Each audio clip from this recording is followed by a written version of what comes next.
श्री सद्गुरु महाराज की, श्री सद्गुरु महाराज की जय।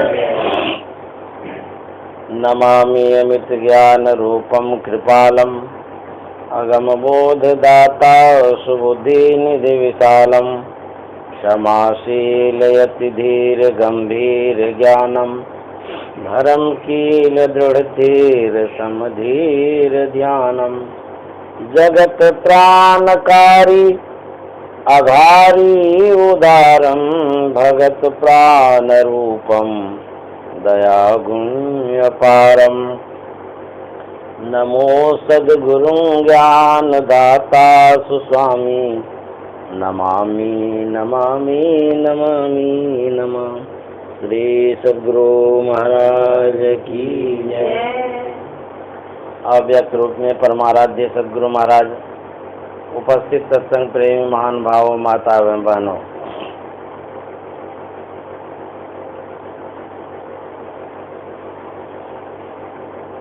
हम लोग रामचरितमानस सार सटीक से नवधा भक्ति का पाठ सुने। पश्चात भजन कीर्तन भी हुआ।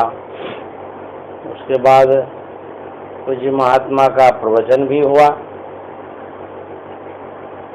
भक्ति का मतलब होता है सेवा। भक्ति का अर्थ होता है सेवा, और सेवा एक नहीं अनेक प्रकार का होता है। बहुत तरह से सेवा होती है। जैसे किसी को भोजन करा दिए भी सेवा है, किसी को एक गिलास जल दे दिए भी सेवा है, किसी को वस्त्र प्रदान कर दिए भी सेवा है, किसी को मन से सहयोग कर दिए, सब सेवा ही सेवा है। सब तरह का सेवा है। संत महात्मा कहते हैं यदि सेवा के विस्तार में जाएंगे तब तो सेवा करते ही रहेंगे, मुक्ति नहीं मिलेगी।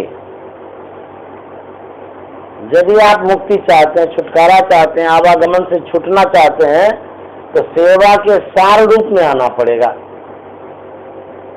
कौन सी सेवा करेंगे, कैसी सेवा करेंगे जो हमको मुक्ति मिलेगी?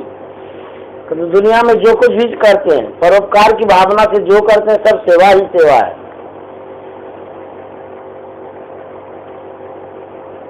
गुरु नानक साहब कहते ऐसी सेवक को सेवा करे जिसका जीवित से आगे धरे। ऐसी सेवा होनी चाहिए कि जिनका जो कुछ भी आपके पास समर्पित कर दीजिए, पूरी तरह से उसको दे दीजिए। कहेंगे क्या है किसका मेरे पास? कहते हैं परम प्रभु परमात्मा का अभिन्न अंश जीवात्मा आप हैं और परमात्मा का धरोहर है। कहते यदि सेवा करना चाहते हैं तो परमात्मा की सेवा करिए। परमात्मा की सेवा करेंगे तो मुक्त हो जाएंगे, ब्रह्म को प्राप्त कर लेंगे। कैसे उनकी सेवा करेंगे, किस तरह से? कहते ये जो आत्मा है, इस आत्मा को परमात्मा में समर्पित कर दीजिए, प्रदान कर दिए, उसको दे दीजिए। ये सबसे बढ़कर के सेवा होगी। किसी को भोजन करा देना सेवा है, सहयोग कर देना सेवा है, सब सेवा है। मान लिया जाए आप जेल में हैं, खुद जेल में हैं, आप दूसरे को सेवा करना चाहते हैं, ये कैसी सेवा होगी? अरे पहले खुद जेल से छूटिए, उसके बाद सेवा करिए। संत महात्मा कहते हैं हम शरीर और संसार में आबद्ध हैं, फंसे हुए हैं, जेल में हैं हम। तो कहते हैं इससे पहले छूटिए, उसके बाद संसार की सेवा करिएगा। तो पहले अपने आप को मुक्त करिए। मान लीजिए कोई गंगा जी में डूब रहा है, उसको आप ऊपर करना चाहते हैं, आपके मन में है सेवा भावना, ऊपर करना चाहते हैं, कहीं आपको तैरने नहीं आता हो तो वो तो बेचारा डूब ही रहा है, आप भी जाएंगे ऊपर करने, आप भी डूब जाइएगा। माया मिले न राम डूब गए पड़ा, न इधर के रहे न उधर के रहे।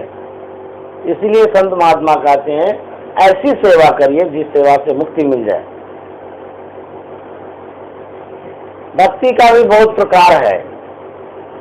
एक सगुण भक्ति है, दूसरी निर्गुण भक्ति है। सगुण भक्ति में हम लोग जो बाह्य पूजा करते हैं वह सगुण भक्ति है, अर्थात मूर्ति पूजा जो करते हैं। स्थूल भक्ति है ये, किसी देवी देवताओं की पूजा करते हैं या गुरु की ही मूर्ति क्यों न हो, ये भी स्थूल भक्ति है। किसी की भी मूर्ति की पूजा करनी स्थूल भक्ति है, सगुण भक्ति है।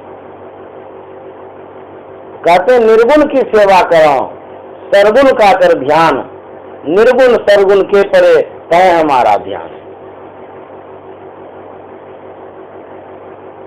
यदि सगुण भक्ति में ही पड़े रहेंगे, निर्गुण भक्ति नहीं करेंगे, तो कहते हैं कि मुक्ति तब नहीं मिलेगी। सगुण भक्ति को क्या हो जाता है? निर्गुण रूप सुलभ अति, सगुण जान नहीं कोई, सुगम अगम नाना चरित, सुनी मुनि मन भ्रम होए। सगुण भक्ति में भ्रम रहेगा, निर्गुण भक्ति में भ्रम नहीं रहेगा। ऐसा उदाहरण है, इतिहास में बहुत उदाहरण है। भगवान श्री राम का उदाहरण लीजिए। जब भगवान श्री राम नागपाश में बंध गए तो अब सब के सब व्याकुल हो गए, ये क्या हो गया, कैसे ये छूटेंगे। अरे जो दुनिया का पास काटने के लिए आए हैं, बंधन काटने के लिए आए हैं, क्या वो बंधन में पड़ सकते हैं? ये तो उनकी लीला थी। वो बंध गए पास में, कोई बांधे नहीं उसको, बंध गए।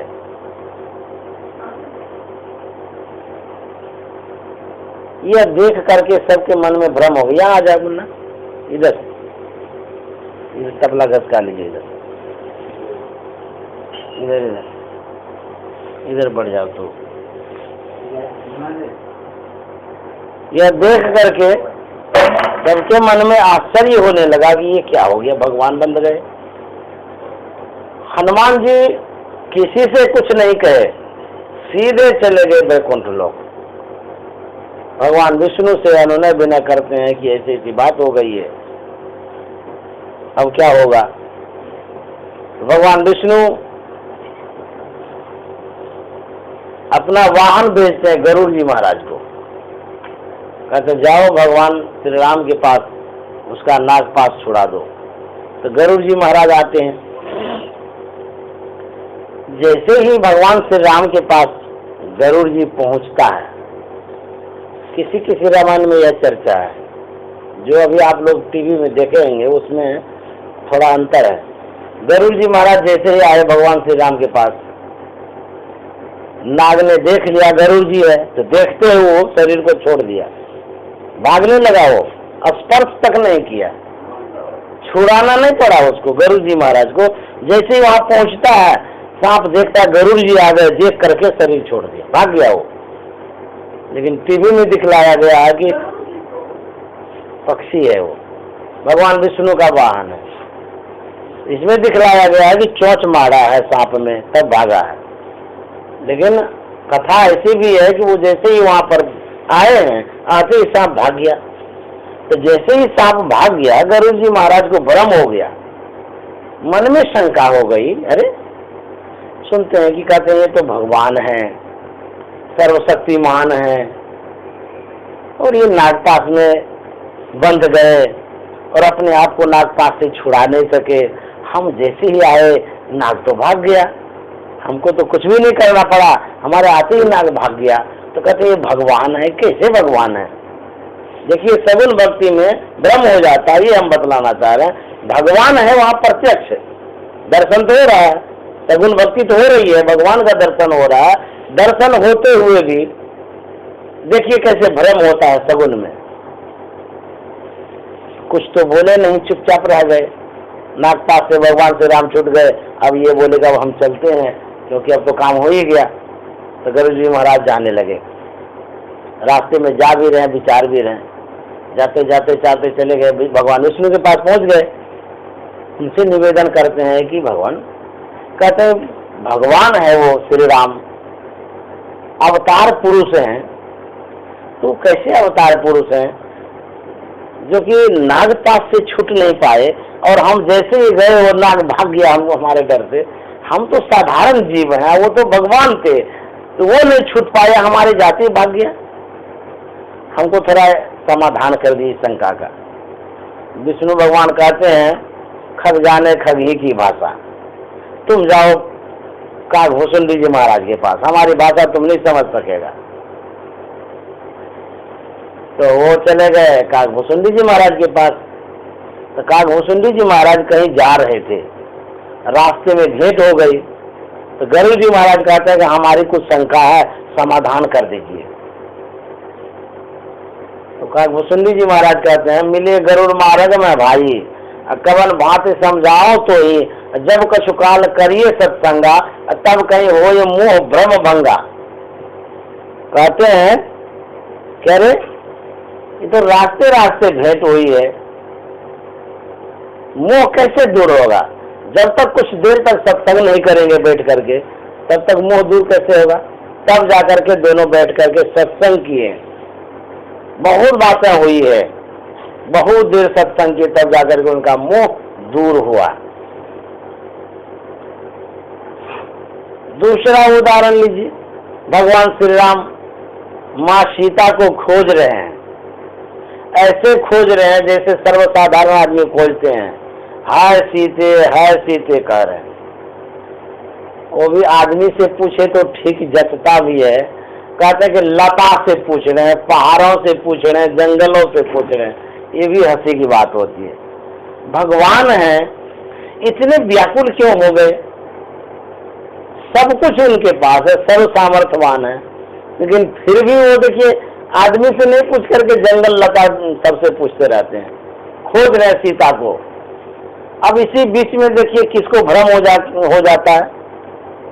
जगत गुरु भगवान शिव, योग गुरु, जो कि योग उन्हीं का दिया हुआ है, उनकी अर्धांगिनी माँ पार्वती, उनको भ्रम होता है यह देख करके कि कैसे राम है, इस पत्नी के लिए इस तरह से क्यों व्याकुल हो रहे, क्यों रो रहे हैं? कहीं होगी तो होगी, वो मिलेगी। कहते भगवान है, कैसे भगवान है? तो पार्वती को रहा नहीं गया, भगवान शंकर से कहते हैं कहते ही तो भगवान है, आपके इष्ट हैं।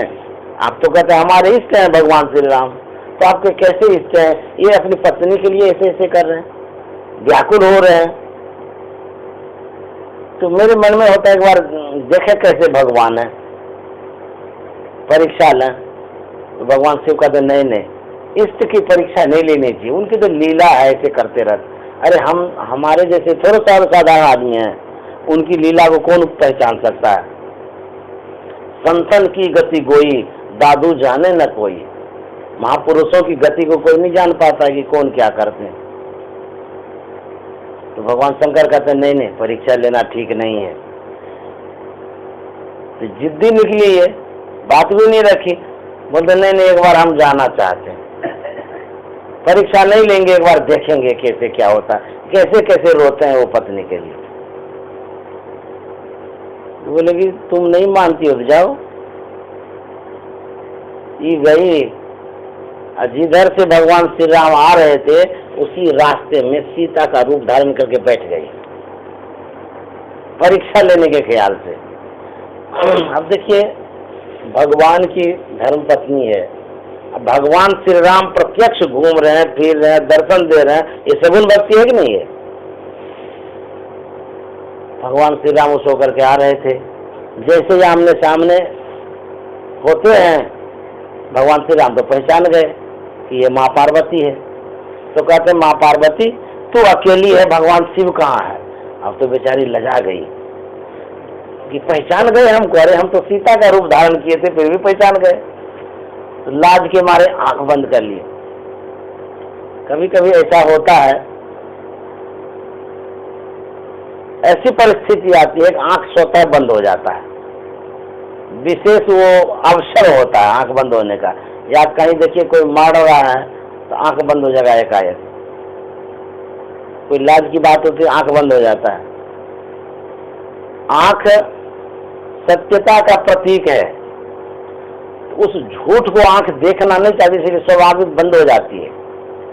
कहीं भी गलत होने लगेगा ना, या किसी का देखिए इज्जत आबरू लूटा जा रहा है तो स्वाभाविक आंख बंद हो जाएगा, अरे राम ऐसा नहीं होना चाहिए। आंख देखना नहीं चाहते, आंख को बर्दाश्त नहीं था झूठा। आंख सत्यता का प्रतीक है, इसीलिए वो आंख बंद हो गई। तो जैसे ही आंख बंद हो गई तो आंख तो बंद है, लेकिन देख रहे हैं अरे सीता भी है, राम भी है, लक्ष्मण भी है, तीनों दिखने लगा उनको, माँ पार्वती को। तो फिर आंख खोलती है, जैसे सामने में तो सब है, फिर इनको लाज लगा राम राम हम क्या परीक्षा लेने लगे। अब बेचारी को न आंख बंद करने में बनता है न खोलने में बनता है। फिर भगवान श्री राम अदृश्य हो गए, माँ पार्वती भाग भाग करके आ गई भगवान शंकर के पास। तो भगवान शंकर पूछते हैं कि परीक्षा ले ली? कहा जाता है कि स्त्रियों में एक अवगुण है ये झूठ बोलने की, क्यों है नहीं ये पता नहीं, लेकिन कहता कि यहाँ से अवगुण शुरू हुआ है। तो माँ पार्वती कहते नहीं नहीं नहीं परीक्षा हम कहाँ से लेंगे, अरे ऐसे ही गए थे भेंट करके आ गए। तो भगवान शंकर क्या साधारण आदमी थे, उनके पास तो थर्मामीटर था नापने का, झट से आंख बंद कर लिए। आंख बंद करते ही सब दृश्य देख लिए कि इन्होंने क्या क्या किया। भगवान शंकर कहता है अरे तू तो सीता माता का रूप धारण कर लिया, हमारे इष्ट के धर्म पत्नी का रूप धारण किया, तब तो तू माँ हो गई। अब तुम्हारे साथ का संबंध अब नहीं रहा, अब तुम्हारे साथ हम नहीं रह सकते, तू मेरी धर्म पत्नी नहीं है अब, क्योंकि तूने माँ का रूप धारण किया। उसका परित्याग उसी समय भगवान शंकर कर देते हैं माँ पार्वती का।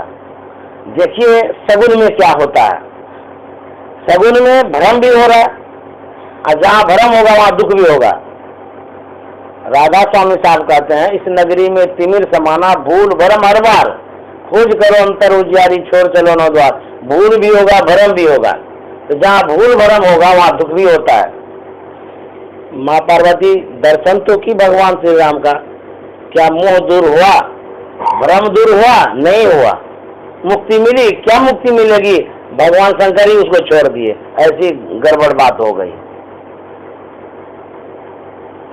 ये सगुण में सब होता है और निर्गुण में ऐसा नहीं होता है। इसलिए हमारे गुरु महाराज ने कहा है आहो भक्त सार भगति करो, आसार भगति करी संसार भ्रमती रही, भक्ति श्रम निष्फल हो। आप भगवान श्री कृष्ण की कथा में भी सुने होंगे, ब्रह्मा को बर्दाश्त नहीं हुआ, वो कहते हैं ये छोटा छोटा लड़का है भगवान कैसे बन गए, ये तो गैया चराने वाला है, ये ग्वाल वालों के साथ में रहता, कहता बहुत बड़ा शक्तिशाली है। अच्छा देखा तो ये कैसे शक्तिशाली है, इसका गाइए सब छुड़ा लेंगे, ग्वाल बाल भी छुड़ा लेंगे। यदि भगवान होगा वास्तव में तो अपना ये समझेगा, नहीं होगा तो इसका पोल खुल जाएगा। आज वो क्या किए ब्रह्मा भगवान सब गाय को ग्वाल बाल को चुरा करके गुफा में बंद कर दिए, देखने लगे देखे कैसे ये भगवान है। तो जब संध्या का समय हुआ तो भगवान कृष्ण तो सब जान गए कि क्या लीला है, उस उतना ही गाय बना लिए, उतना ही ग्वाल बाल वही सब बना लिए, सब बना करके जो जहाँ जाता था वहां सबको जाने दिए। इधर भी ग्वाल बाल और उधर भी ग्वाल बाल हो गया। ब्रह्मा को तो पसीना छूट गया, अरे राम ये सही में भगवान है, हम तो बंद करके रखे हैं, इधर सब तैयार हो गया ग्वाल बाल सब।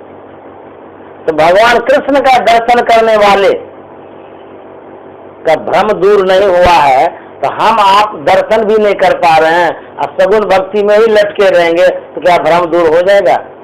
इसीलिए गुरु महाराज कहते हैं कि सगुण भक्ति पैर है, निर्गुण भक्ति गला है। पैर नहीं रहेगा तो चल नहीं सकेंगे, और गला नहीं रहेगा तो जी नहीं सकेंगे।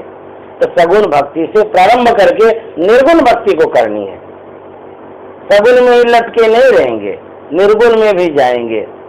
हमारे गुरुदेव गए थे दिल्ली स्वास्थ्य लाभ के लिए, एक अच्छे डॉक्टर थे, आंख नाक गला कान का डॉक्टर स्पेशलिस्ट थे वो।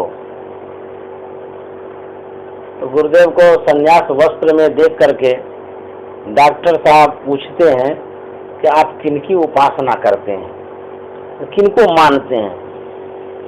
तो हुजूर ने कहा कि मैं तो एक ईश्वर को मानता हूँ, एक ईश्वर की उपासना करता हूँ, उनकी ही भक्ति करता हूँ। तो डॉक्टर साहब झट से कहते हैं मैं भी भगवान को मानता हूँ, देवी देवता को मानता हूँ। तो हुजूर कहते हैं कि देवी देवता तो बहुत है, किनको किनको आप मानते हैं? बोले बहुतों को मानता हूँ। हुजूर पूछते हैं कि बहुतों में कौन कौन है? बोले कितना का नाम गिनाएंगे, बहुत है। तो हुजूर कहते हैं बहुत में तो 32-33 करोड़ देवी देवता, आप कितना को मानते हैं? बोले नहीं उतना को तो नहीं मानता हूँ, थोड़ा सा। तो बोले कुछ का तो नाम बताइए, 8-10 का नाम बता दिएगा, ऐसे ऐसे इनको इनको मानता हूँ। तो डॉक्टर साहब कहते हैं बाबा ठीक करते हैं ना? हमारे गुरुदेव कहते हैं सगुन उपासना करते हैं, देवी देवताओं को मानते हैं, सो तो ठीक है करते हैं, लेकिन सबको मानते हैं ये ठीक नहीं करते हैं। तो डॉक्टर साहब कहते बाबा नहीं मानेंगे तो ठीक नहीं होगा ना, नहीं मानेंगे तो ठीक है। मुझे डर लगता है ना कि कहीं नहीं मानेंगे तो कहीं देवी देवता का अनुभव हो गया तो मुश्किल हो जाएगा। तो कहते हैं डॉक्टर साहब असमंजस में पड़ गए कि कहते ठीक नहीं करते हैं। तो अब गुरुदेव उनको समझाते हैं, कहते हैं कि देखिए आप इसके पहले क्या थे? बोले इसके पहले तो हम MBBS थे। MBBS में क्या सब इलाज करते थे? बोले सबका इलाज करते, जनरल फिजिशियन थे, जो भी आए सबका इलाज। और अभी बोलता अभी तो हम स्पेशलिस्ट हैं, अभी सबका इलाज नहीं करते हैं। तो बोले कि उस समय जब इलाज करते थे सबका, उस समय आपका कितना महत्व था, अभी एक का इलाज करते हैं, उसका स्पेशलिस्ट हैं, तो आपका कितना महत्व है? बोले उन दिनों तो सर्वसाधारण डॉक्टर हम थे, अभी तो एक का इलाज करते सर्वश्रेष्ठ बन गए, अब बहुत नाम है हमारा। उन दिनों तो उतना नाम भी नहीं था, अभी तो हमारा बहुत नाम है। तो गुरुदेव कहते हैं कि सबकी पूजा करते रहेंगे तो MBBS बने रहेंगे, और एक की पूजा करेंगे तो स्पेशलिस्ट बन जाएंगे। एक ईश्वर की उपासना करने के लिए संत मत बतलाता है, एक की भक्ति करिए, जिनकी भी भक्ति करनी हो। उनको ये कहा गया आप ये बताइए, आप 10 को मानते हैं, मान लिया 33 करोड़ देवी देवता है हिंदू धर्म में, यदि वोटिंग होने लगे तो आपके पास मान लिया 10 को मानते हैं तो 10 को वोट देगा देवता साहब, 10 देवता देगा, 100 ठो दे दे। चलो उससे भी ज्यादा कह दिए हुजूर की 1 करोड़ आपको दे दे वोट, तो 32 करोड़ जिसके पास वोट पड़ेगा वो जीतेगा, आप जीतेंगे। तो 32 करोड़ वाला नहीं जीतेगा, 1 करोड़ का तो नामों नहीं जानते हैं। किसी से अभी पूछा जाए 100 देवता का नाम बताइए तो बता देंगे, अभी नहीं याद है। तो मान लिया जाए आप 10 को मानते हैं, 50 को मानते हैं, चलो इतना ही सही। 50 तो मानते ही नहीं होंगे, क्योंकि 50 को जब घर में रखिएगा ना तो ये घर ले लेगा देवता, जगह इतना क्यों देंगे जगह उसको, देवता को भी कम में जगह देंगे। मान लिया जाए आप 100 देवता को मानते हैं और उधर जितना है सबको गड्ढा में फेंक दिए हैं, तो गुस्सा नहीं करेंगे क्या? कहेगा 100 को मानता है, हमको नहीं मानता है। जिसको नहीं मानेंगे वो श्राप नहीं देगा आपको। हनुमान बेचारे को मान लेते हैं क्योंकि वो बहुत शक्तिशाली है, गणेश को भी मानते हैं, उसके बाद लक्ष्मी को भी मानते हैं, काली को भी मानते हैं, दुर्गा को भी मानते हैं। ये 8-10 को देवता है ना, ये VIP देवता है। हाँ, जहाँ भी जाएगा सबके घर में रहेगा। इसका जो है रिजर्व कोटा है, ये जितने भारत में हिंदू धर्मावलंबी है सबके यहाँ रिजर्वेशन किया हुआ है इसका, इतना रहेगा ही रहेगा। लेकिन और सब देवता को जनरल टिकट भी नहीं, ये क्या बात है? उसका नाम तक नहीं जानते हैं आप। पहचानते भी नहीं है, सुनना भी नहीं चाहते हैं। ये क्या बात है? वो कुछ नहीं कहेंगे आपको क्या यही 8-10 को शक्तिशाली है? अरे वो लोग इतने इतने शक्तिशाली है, कहना क्या है। एक बार अकबर ने बीरबल से कहा कि अरे हिंदू धर्म में बहुत देवता है, क्योंकि ये हिंदू थे बीरबल। तो बोले कि जितना देवता है ना सबको हम देखना चाहते हैं कि तुम्हारे कैसे कैसे देवता हैं। बोले 33 करोड़ देवता है, उसको कैसे देखिएगा? एक जगह थोड़े रखा हुआ है, एक जगह नहीं है रखा हुआ, 33 करोड़ देवता। बोले कहीं तो होगा ना जी। बोले कहीं होगा, हम कहाँ से इकट्ठा करेंगे उतना? बोले ऐसा करो, इकट्ठा तो नहीं कर सकता है, अपने यहाँ ही छोटा छोटा मूर्ति बना लो, छोटका छोटका एकदम छोटा वाला, हमको दिखाओ तो कैसा कैसा देवता है तुम्हारा। जितना खर्चा लगेगा कोई बात नहीं, एक कलाकार मंगा लो, उसको बोले फील्ड में बना के दिखाएगा 33 करोड़ कैसा कैसा देवता होता है। तो आदेश हो गया, तो बनवाना शुरू किया। सब जिस रूप में जो रहता था, चाहे कृष्ण हो, राम हो, उसका जो साज बाज था सबके साथ, काली है तो उसका अपना तलवार के साथ, सबके साथ उसको जो है ना 33 करोड़ को तैयार कर दिया। तो बीरबल जाके कहता है कि महाराज 33 करोड़ देवता हमारा तैयार हो गया है, चलिए दर्शन कर ले। तो अकबर जाता है देखने के लिए, तो 33 करोड़ माने इतना ही जमा करेगा, तो जानते हैं कितना दूर तक हुआ, कितना दूर चला जाएगा वो। छोटा छोटा भी 33 करोड़ होता है ना, इतना तो बड़ा बनाया ही होगा, बड़ा बनाया होगा तो बनाया होगा, हम थोड़े देखने गए थे, ये तो कहानी सुनी सुनाई है। तो गया देखने के लिए, एक तरफ से गहरी निगाह से देखता है कि देखे कौन देवता हिंदू का कैसा है।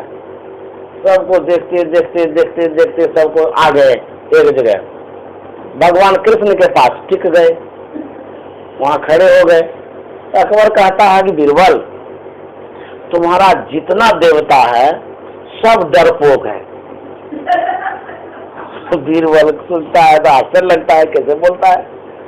कहता है तुम्हारा जितना देवता सब डरपोक है, किसी के हाथ में तलवार है, किसी के हाथ में बरछा है, डर के मारे रखा है, किसी के हाथ में धनुष बाण है, कोई तो कुछ ले लिया है, सब देवता डरपोक है। ये जो कृष्ण है ना यही निडर है, इसके हाथ में खाली बांसुरी है। ये कृष्ण निडर है, सब डरपोक है। तो वही कहते हैं कि सगुण भक्ति जो है उस भक्ति से प्रारंभ इसलिए करना पड़ेगा कि इस मन को एक अवलंब देना पड़ेगा, आधार देना पड़ेगा निर्गुण भक्ति की ओर बढ़ने के लिए। यदि मन को अवलंब नहीं देंगे तो मन हेरा जाएगा, भटक जाएगा। इसीलिए कोई न कोई प्रतीक रखते हैं। हमारे गुरु महाराज ने भी एक प्रतीक लिया, गुरु का प्रतीक लिया। प्रतीक लेकर के जब चलेंगे तब जाकर के आप आगे बढ़ेंगे। तो गुरु महाराज का कहना है कि धीरे धीरे सगुण से लेकर के निर्गुण में जाइए, निर्गुण से निर्गुणातीत में जाइए, और सगुण में ही खाली फूल पत्ती पान प्रसाद चढ़ाने में मत रहिए। लोग देवता से डरता है। संत महात्मा कहते हैं, संत तुलसी साहब कह रहे हैं कि यह जो मनुष्य का शरीर है, यह मनुष्य का शरीर देवताओं से भी श्रेष्ठ है। नर्तन दुर्लभ देव को सब कोई कहत पुकार। यह दुर्लभ शरीर है, देवताओं से भी श्रेष्ठ शरीर है मनुष्य का शरीर। सब कोई कहे पुकार, देव दे ही नहीं पावे। इतना श्रेष्ठ शरीर है, कहते हैं देवता मनुष्य का शरीर नहीं पा सकता है, देव दे ही नहीं पावे। ऐसे मूर्ख लोग स्वर्ग की आस लगावे। कहते हैं जो स्वर्ग की आस लगा के रखा है मूर्ख है। पुण्य छीन सोई देव स्वर्ग से नरक मावे, धर्म चारों खान पुण्य कई ताई रिजावे। तुलसी सतमत तत गए, स्वर्ग पर करे खखार। नर्तन दुर्लभ देव को सब कोई कहे पुकार। कहेंगे देवता की उपेक्षा कर रहे हैं। उपेक्षा नहीं कर रहे, अपेक्षा कर रहे हैं। उपेक्षा क्यों करेंगे? किसी का अपमान हम क्यों करेंगे? हमारे कहने का मतलब ये है, संतों का कहने का मतलब ये है, हम देवता के आत्म स्वरूप को जाना। जैसे मान लीजिए किसी मूर्ति की पूजा करते हैं, मूर्ति में क्या है, मिट्टी है, परस्तर है, यही ना है। उसका जो आत्म स्वरूप है, यदि उसको आप नहीं जानेंगे तो आपकी भक्ति अधूरी रह जाएगी। मूर्ति को मानिए, किसी एक देवता को मानिए, लेकिन उसको जानिए भी, खाली मानते ही मत रहिए। उसमें जो आत्म स्वरूप है, उनका जो निज स्वरूप है, वो कैसा है, उसका निज स्वरूप कैसा है। कहते हैं सबको जो जानना आप चाहते हैं, सबको जानना छोड़ करके एक अपने आप को जान लीजिए, सबको जान जाइएगा। इबादत हो किसी नासाद को फिर साध कर देना, इबादत हो किसी बर्बाद को आबाद कर देना, यही सीखा हमने मुर्शद के कदम छूकर। खुदा से हो अगर मिलना, पता खुद का लगा लेना। खुद का पता लगा लेंगे, सबका पता लग जाएगा। सबका पता लगाने जाएंगे, किसी का पता नहीं चलेगा, अपना भी पता नहीं, आप भी लापता हो जाएंगे। इसलिए कहते हैं अपने आप की खोज करो, आपन ही को खोज मिले जब राम स्नेही। जब अपने आप की खोज करेंगे तो जो राम स्नेही है, भगवान है, इष्ट है, वो मिल जाएंगे। अब सबकी खोज में रहेंगे, कोई नहीं मिलेंगे। इसलिए अपने आप की खोज करने के लिए कहते हैं। जब तक हम अंतः प्रविष्ट नहीं करेंगे, उस भक्ति का पता नहीं चलेगा। भगवान श्री कृष्ण के अनन्य भक्त थे अर्जुन, थे ना। महाभारत की सारी कथाएं उनको सुनाया गया, गीता का 18 अध्याय बताया गया। अंततः हुआ क्या परिणाम, ध्यान नहीं किए तो नरक चले गए। भगवान साथ में है। परम पवित्र ग्रंथ गीता का अनुवाद सुनाया गया, संवाद सुनाया गया। गीता अमृत है, अमृत है, वैसा पवित्र शब्द सुनाया गया उनको, लेकिन फिर भी वो नरक चले गए। नरक वासियों से अर्जुन कहता है भगवान कृष्ण ने तो अच्छा नहीं किया, उनके संग में रह करके हमारा भला नहीं हुआ, उन्होंने जो कहा वैसा हुआ ही नहीं। शिकायत करने लगे। भगवान श्री कृष्ण सुन चुके थे कि ये ऐसी ऐसी बात हो रही है नरक में। सीधे चले गए अर्जुन के पास नरक में। अर्जुन से कहता है, अरे अर्जुन तू हमारी शिकायत करता है? अर्जुन कहता है हम शिकायत क्या करेंगे, आपने जैसा कहा वैसा कहाँ हुआ। तो भगवान श्री कृष्ण ने पूछा कि क्या मैंने कहा, कैसा कहा था जो जैसा नहीं हुआ।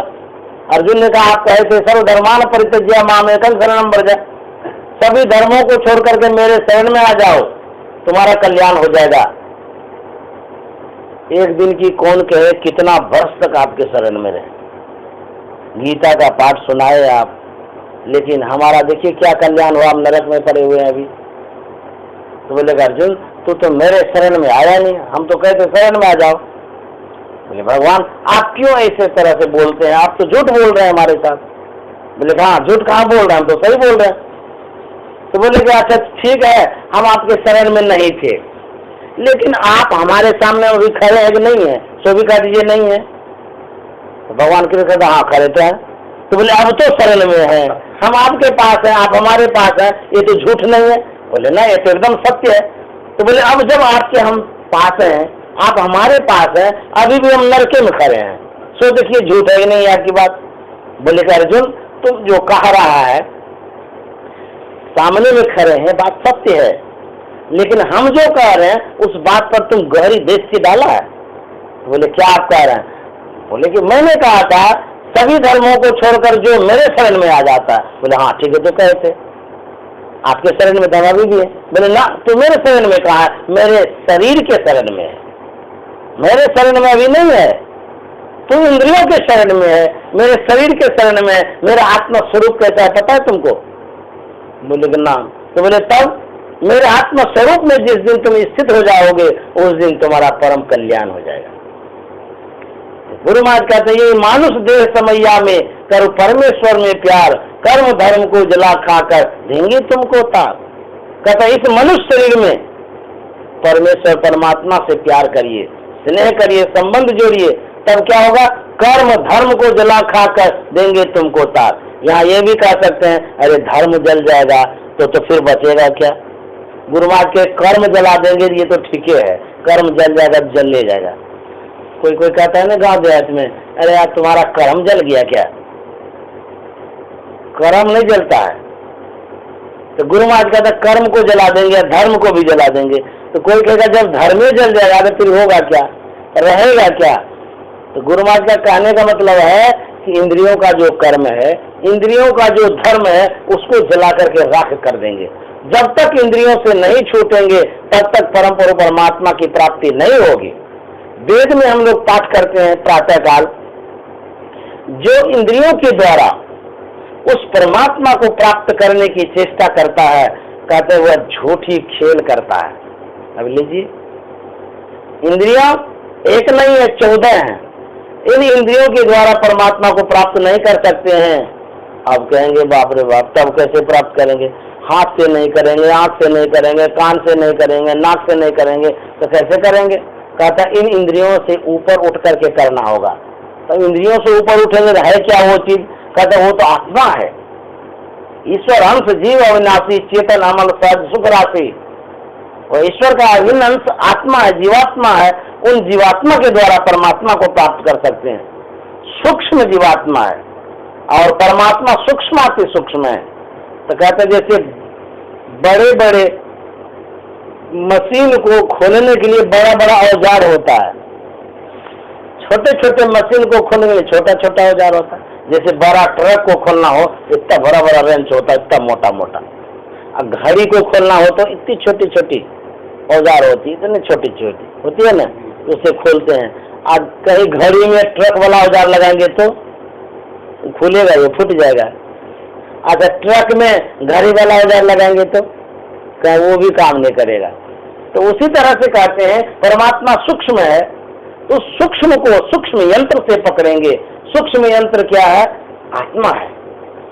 इसलिए गुरु महाराज ने कहा प्रभु तो कैसे देखन पाऊं, तन इंद्रिन संग माया देखो, माया अतीत धरो तुम नाई, मेधा मन इंद्रिन गए माया, इनमें रही माया लिपटाओ। मेधा मन तेज है लेकिन ये भी माया को ग्रहण करते रहता है। इंद्रिय गए माया, इंद्रियां माया में लिपटी हुई है, संसाराभिमुख है, बहिर्मुखी हो गई है, बाहर ही बाहर जाती रहती है, पसर गई है संसार में। तो कहते पसरा मना बटोर रे। आप लोगों को कुछ पूछना हो तो बोलिए, चुपचाप सुनते रहते। कितने अच्छे श्रोता हैं, गलती भी मत सुनिएगा। हाँ, जहाँ गलती होगी वहाँ बोल दीजिएगा। एक आदमी था, वो आगे में बैठा था, तो प्रवचन चल रहा था, उस बीच में ऊँघने लगा। नींद आ जाती है। आप लोगों को किसी को हम नहीं कह रहे हैं, ऐसा मत समझिएगा कि हम ही को कह रहे हैं। कोई भी ऊँघता होगा तो हम उसको नहीं कह रहे हैं, कथा कह रहे हैं। आगे में था लेकिन ऊँघने लगता था। तो प्रवचनकर्ता ने सचेत करते हुए कहा, अरे आप सो जाते हैं? तो सोने वाला आदमी कभी नहीं कहेगा हम सोते हैं। वो कहता नहीं नहीं नहीं, अरे रे हम सोएंगे, हम तो आपकी सब बात सुनते हैं। तो सोचे कि चलो सुनता होगा। फिर थोड़ी देर में सो गया। बोले अरे आप सो गए? बोले नहीं नहीं नहीं, हम तो सब बात आपका सुनते हैं। अरे हम सोते कहाँ, सब बात सुन रहे हैं आपकी। प्रवक्ता को बड़ा आश्चर्य लगा, गजब आदमी है, सोता है ये। जब पूछते हैं कहता नहीं सोते हैं। फिर थोड़ी देर में सोया। तो प्रवक्ता सोचा कि अब इसको क्या कहें, ये तो कहता नहीं सोते हैं। तो सो गया था एकदम गहरी नींद में। तो प्रवक्ता कहता है कि आप जिंदा हैं? तो कहता नहीं नहीं नहीं नहीं,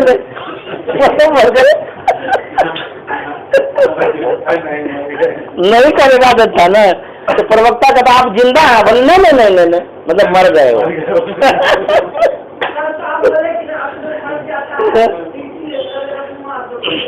सावधान सुन धरु मन माही, सावधान होकर के सुनना चाहिए, सावधान होकर के नहीं। हाँ, सब बताएंगे, सुनते रहिए। बीच बीच में कुछ न कुछ कहना पड़ता है, इसलिए कि जैसे आपके शरीर में नाक नहीं रहे तो शोभा नहीं होगी। कान कटा हुआ रहेगा तब भी शोभा नहीं रहेगी। मान लो आँख कहीं एक अंधा हो गया तब भी अच्छा नहीं लगेंगे आप। हाथ ये कटा रहेगा तो वो भी अच्छा नहीं लगेगा।